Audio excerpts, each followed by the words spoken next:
وسلام على عباده الذين اصطفى أما بعد فأعوذ بالله من الشيطان الرجيم بسم الله الرحمن الرحيم يوم لا ينفع مال ولا بنون إلا من أتى الله بقلب سليم صدق الله العظيم وصدق رسوله النبي الكريم ونحن على ذلك من الشاهدين والشاكرين والحمد لله رب العالمين اللهم صل على سيدنا محمد وعلى آل سيدنا محمد وبارك وسلم اللهم صل على سيدنا محمد وعلى آل سيدنا محمد وبارك وسلم اللهم صل على سيدنا محمد وعلى آل سيدنا محمد وبارك وسلم واجب الاحترام قابل تکریم بزرگان محترم، آج ماشاءاللہ ایک ایسی بستی جسے رائے پور کہتے ہیں، اس رائے پور کے اندر ایک ایسی خانقاہ جس کی آواز اللہ کا شکر ہے کہ پوری دنیا میں گونجتی ہے۔ جگہ جگہ سے لوگ صرف اس رائے پور خانقاہ کے لیے آتے ہیں۔ یہاں ایک ایسی شخصیت گزری جنہوں نے اپنے دل کو ایسی آواز لگائی تھی کہ جس آواز کی آواز ایسی گونجی کہ پوری دنیا میں اس کی آواز گونجی۔ آج ہم ایسی جگہ پر بیٹھے ہیں، میں اللہ سے دعا کرتا ہوں کہ اللہ آج ہمارے اس دل کو وہ دل بنا دے جس طرح ہمارے بڑوں نے اپنا دل بنایا تھا۔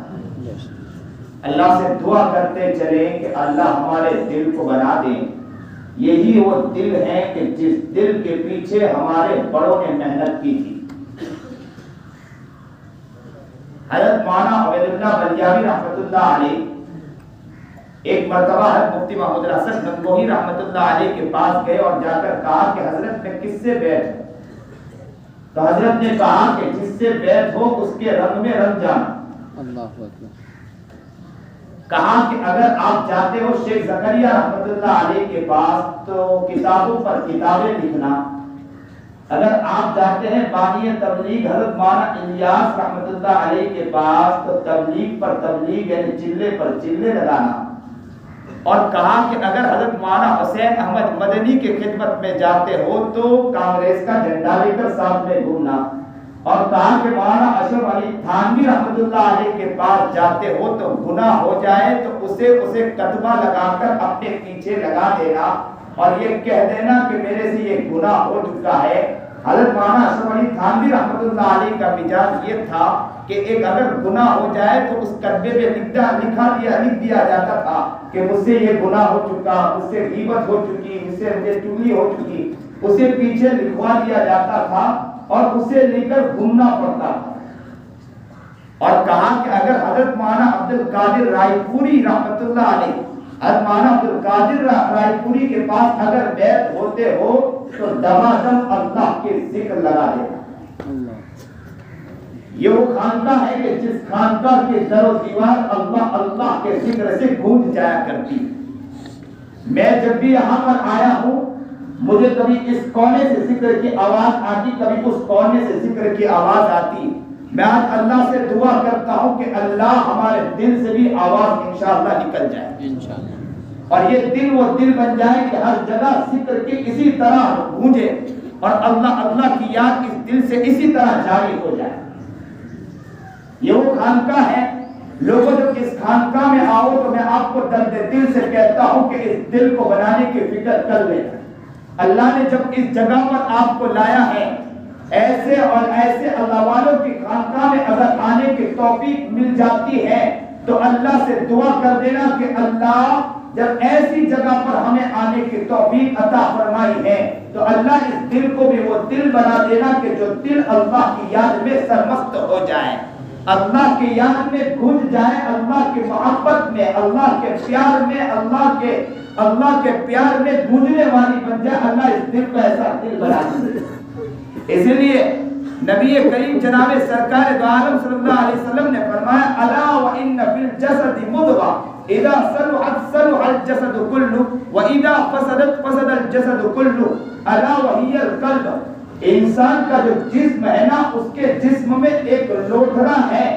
اگر یاد رکھو کہ اگر وہ لوتھڑا صحیح سالم رہے تو پورا جسم صحیح سالم رہے گا. اگر وہ صحیح سالم نہ رہا تو پورا جسم صحیح سالم نہ رہے گا. الا وہی القلب. نبی کریم جناب سرکار دو عالم صلی اللہ علیہ وسلم نے فرمایا کہ او میرے امتیوں سنو سنو وہ کیا ہے؟ وہ دل ہے. اس دل کو بنا لینا. یہ دل بن جائے گا تو سب کچھ بن جائے گا. اس دل کی طرف توجہ ڈالیں, اس دل کی طرف نگاہ ڈالیں. اگر کسی لاڑی والے کے پاس جائیں ایپل یا سیب خریدنے کے لیے جائیں, اگر سیب کے اوپر داغ لگا ہو تو ہم وہ سیب کو لوٹا دیتے ہیں اور کیا کہتے ہیں کہ ہمیں سیب کی ضرورت نہیں ہے اس لیے کہ اس سیب پر داغ لگے ہیں. داغ شدہ سیب ہم خریدتے نہیں ہیں, داغ شدہ سیب ہم لیتے نہیں ہیں. داغ شدہ سیب اگر لیا بھی ہو, رقم دے دیا ہو تو رقم واپس لے لیتے ہیں اور اس سیب کو لوٹا دیتے ہیں. دل پر اگر داغ لگا ہو غیبت کا, دل پر اگر داغ لگا ہو چغلی کا, دل پر داغ لگا ہو اگر حسد کا, دل پر داغ لگا ہو اگر بغض کا, دل پر داغ لگا ہو اگر ریاکاری کا, دل پر داغ لگا ہو اگر جھوٹ کا, دل پر داغ لگا ہو اگر اناد کا, دل پر داغ لگا ہو اگر دشمنی کا, دل پر داغ لگا ہو ماں باپ کی عزت کی دھجیاں اڑانے کا, دل پر داغ لگا ہو کسی کے ساتھ توڑ پیدا کرنے کا, دل پر داغ لگا ہو دشمنیاں پیدا کرنے کا, دل پر داغ لگا ہو کہ کسی کے عزت کی دھجیاں اڑانے کا, دل پر داغ لگا ہو کسی کی چادر کو پھاڑنے کا.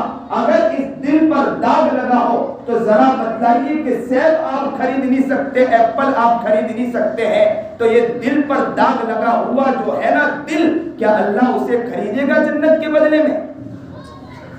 میرے اللہ یہ بندے بیٹھے ہیں, اللہ ہم سب کو قبول فرمائے.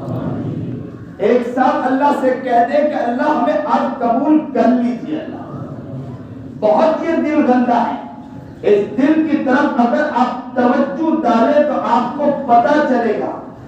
لوگوں اگر اس دل کی طرف نگاہ ڈالیں, اس کی کھڑکیوں کو کھولیں گے تو ہمیں معلوم ہو جائے گا کہ کتنے گناہ اس دل میں بسے ہوئے.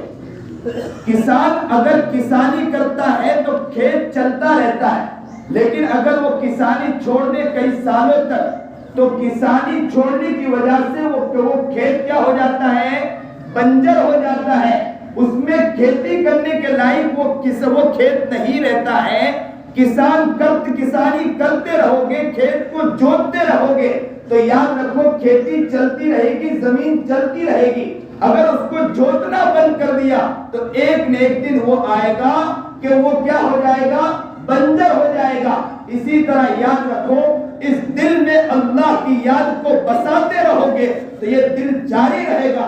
اگر یاد رکھو گناہ پر گناہ, گناہ پر گناہ, گناہ پر گناہ کرتے رہو گے تو ایک دن کہیں وہ نہ آ جائے کہ اس دل میں کالا نقطہ لگتے لگتے لگتے لگتے یہ سیاہ ہو جائے, یہ سیاہ ہو جائے. اس کے بارے میں توجہ دے. اس لیے نبی کریم جناب سرکار دو عالم صلی اللہ علیہ وسلم نے فرمایا, کیا فرمایا کہ اگر انسان گناہ کرتا ہے تو دل پر ایک کالا نقطہ لگتا ہے, پھر گناہ کرتا پھر کالا نقطہ لگتا ہے, پھر گناہ کرتا پھر کالا نقطہ لگتا ہے. نقطہ لگتے لگتے ایک دن وہ آتا ہے کہ مہر جباریت اس پہ لگ جاتی ہے. ختم اللہ علی قلوبہم, ان کے دلوں پر کیا لگ جاتا ہے, مہر لگ جاتا ہے. مہر لگنے کی وجہ سے ایک دن وہ ہو جاتا ہے کہ انسان جو بھی اگر انسان اعمال کرتا ہے تو اسے اس میں دل نہیں لگتا. انسان اگر کوئی دینی کام کرتا ہے دل نہیں لگتا. اس لیے آپ لوگ نیت کریں انشاءاللہ ہم گناہوں سے بچنے کی انشاءاللہ کوشش کریں گے. غیبت سے انشاءاللہ بچیں گے, چغلیوں سے ہم انشاءاللہ بچیں گے, حسد سے ہم انشاءاللہ بچیں گے, بغض سے ہم انشاءاللہ بچیں گے, ریاکاری, جھوٹ اور دغابازی, دھوکہ اور فریب اور بدمعاشی سے ہم انشاءاللہ بچیں گے. یہ وہ گناہ ہے کہ جس گناہ کی وجہ سے انسان کے دل پر مہر لگ جاتا ہے. اور ایک دن وہ آ جاتا ہے. یاد رکھو اگر غفلت میں انسان پڑھتا ہے تو غفلت میں پڑھنے کی وجہ سے انسان کا دل اندھا ہو جاتا ہے. ایک چلنے والا اگر اندھا ہو تو اسے کچھ نظر نہیں آتا ہے, کبھی ادھر ٹھوکر لگتی کبھی ادھر ٹھوکر لگتی ہے. قرآن کریم کہتا ہے وَمَنْ كَانَ فِي هَذِهِ أَعْمَى فَهُوَ فِي الْآخِرَةِ أَعْمَى وَأَضَلُّ سَبِيلًا. تم جب یہاں اندھے پڑے رہے اللہ تم کو اسی طرح اندھا وہاں اٹھانے والا ہے. وَمَنْ أَعْرَضَ عَنْ ذِكْرِي فَإِنَّ لَهُ مَعِيشَةً ضَنكًا. اگر تم نے اللہ کے ذکر سے اعراض کیا, اللہ کے ذکر کو چھوڑا, وَمَنْ أَعْرَضَ عَنْ ذِكْرِي فَإِنَّ لَهُ مَعِيشَةً ضَنكًا. تمہاری معیشت کو اللہ تنگ کر کے رکھ دے گا. وَنَحْشُرُهُ يَوْمَ الْقِيَامَةِ أَعْمَى. اور کل قیامت کے دن اللہ تم کو اندھا اٹھائے گا. قَالَ رَبِّ لِمَ حَشَرْتَنِي أَعْمَى. اور صرف اتنا نہیں, وہ انسان کہے گا اللہ تم نے مجھے اندھا اٹھایا جبکہ وقت كنت بصیرا, میں تو دنیا میں دیکھنے والا تھا. اللہ فرمائے گا قال كذلك اتتك آیاتنا فنسیتها. رائے پور کے خانقاہ سے تمہارے اوپر آواز لگائی گئی تھی, ہماری آیتوں کو بتلایا گیا تھا, ہماری نشانیوں کو بتلایا گیا تھا. بڑے بڑے اللہ والوں نے میری آیتوں کو بتلایا, بڑے بڑے اللہ والوں نے میرے نشانیات کو بتلایا. حضرت مولانا عبدالقادر رائے پوری آئے, انہوں نے اپنے نشانیاں اللہ کی نشانیوں کو بتلانے کی کوشش کی. مفتی عبدالقاہر قیوم رائے پوری آئے, انہوں نے اللہ کی آیتوں کی نشانیوں کو بتلانے کی کوشش کی. اس رائے پور کے خانقاہ میں علماء صلحاء بزرگان دین آئے, انہوں نے اللہ کے نشانیوں کو بتلانے کی کوشش کی. کیا کہا قال كذلك اتتك آیاتنا فنسیتها. میری آیت کو بتلایا, تم نے بھلایا کہ نہیں بھلایا؟ تم نے اسے بھلا دیا. اتتك آیاتنا فنسیتها وكذلك اليوم تنسى. جس طرح تم نے یہاں بھلایا, کل قیامت کے دن میں تمہیں بھول جاؤں گا. اور جب اللہ بھول جائے تو ہمیں دیکھنے والا کوئی ہوگا؟ کوئی ہمیں دیکھنے والا ہوگا؟ اللہ کہہ دے گا میں تمہیں بھلا دوں گا. اپنے من میں ڈوب کر پاجا سراغ زندگی, اپنے من میں ڈوب کر پاجا سراغ زندگی. اگر تو میرا نہ بنتا نہ بن, اپنا تو بن. تو یہ آج ہم نیت کریں انشاءاللہ, اس ذکر کو, اس دل کو کیا کریں گے انشاءاللہ, بنائیں گے, اور گناہوں سے انشاءاللہ بچنے کی کیا کریں گے, کوشش کریں گے. اور جو یہ خانقاہ ہے, خانقاہ میں رہ کر اپنے آپ کی قدر کرنے کی انشاءاللہ کیا کریں گے, کوشش کریں گے. اور اللہ سے کہیں گے اللہ ہماری حفاظت فرما, جو بات کہی گئی سنی گئی اللہ عمل کرنے کی